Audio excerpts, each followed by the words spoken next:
Hi, welcome everyone. Welcome back to my channel. And today we are going to learn something more in enzymes. And it's a series of enzymes chapter. And in this video, we are going to learn about the rate determining the rate of enzyme activity, or you can say measuring enzyme reactions.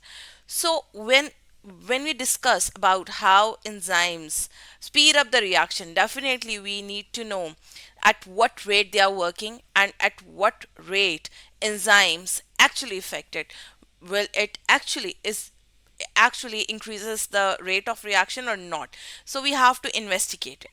So let's just go into in the like small details of this one. So measurements can be made in two ways. Number one, time course, like how much time is required for a substrate to convert into a product. Let's say it has like X number of minutes. So that is measure the rate of formation of product. For example, volume of gas produced or in the intensity of color, at what rate, like in what time duration it's changing. Or you can say measuring the rate of disappearance of substrate when it is completely disappear. Sometimes when we add substrate, it's in the form of solid.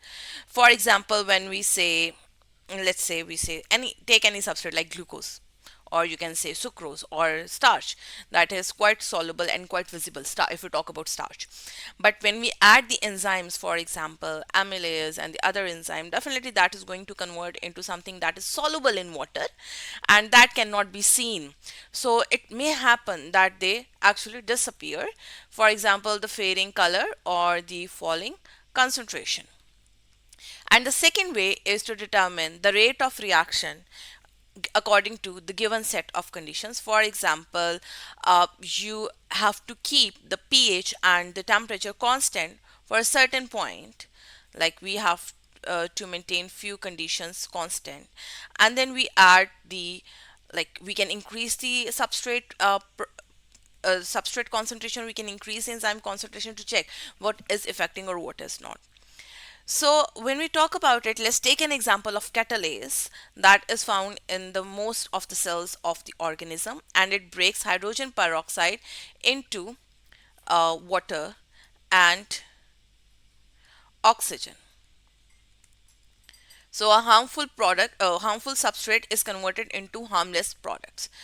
So as you can see, the oxygen gas is generated. So when oxygen gas is generated, you can clearly watch the bubble formation in the product. So here is a setup. This is how we actually set up for like our apparatus to measure the speed of reaction for catalase. So in a conical flask, we add the potato cube, sorry, that is the source of catalyst. We add hydrogen peroxide, that is mostly liquid, it's available, and then we allow the reaction to occur. We need to close it so that it act as a closed system, not an open system. Now what is the advantage of using a closed system? That no external factor is going to affect it. So when it converts into water and oxygen, so water will remain here, definitely. Water will stay here, it's a liquid, it will stay here or it will condense back. But oxygen, being gas, is going to move into the delivery tube.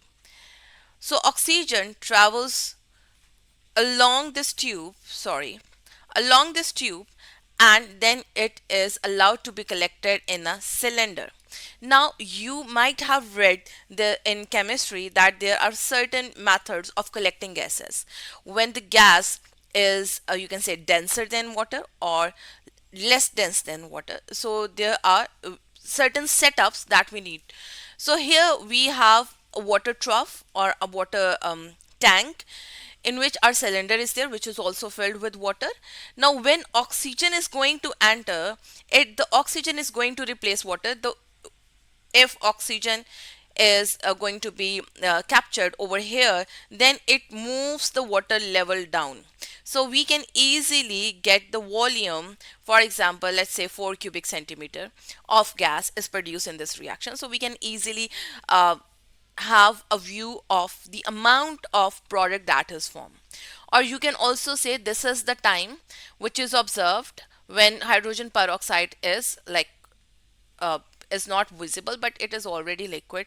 You cannot just tell that if it's water or it's hydrogen peroxide. So the actual or the correct way is to calculate the number of oxygen bubbles or the volume of oxygen gas that is produced. Simple. So after this, you must know what is rate. Rate is actually the change in the concentration over time.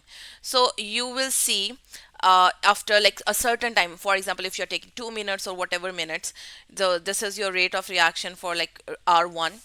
So it will be changed, or you can say the volume of oxygen collected, O2, over time, whatever time, if it's 60 second, if it's 120 seconds, whatever. R2 is similar, like what is the volume of oxygen after this time, or like after more, like after the 2 minutes or after 4 minutes and after 6 minutes, and you take the reading after certain individual intervals. Then you have to plot a graph, and then you can easily calculate the rate of reaction. This is a simple explanation. If you want to know more, you need to move to another part. See you in the next video.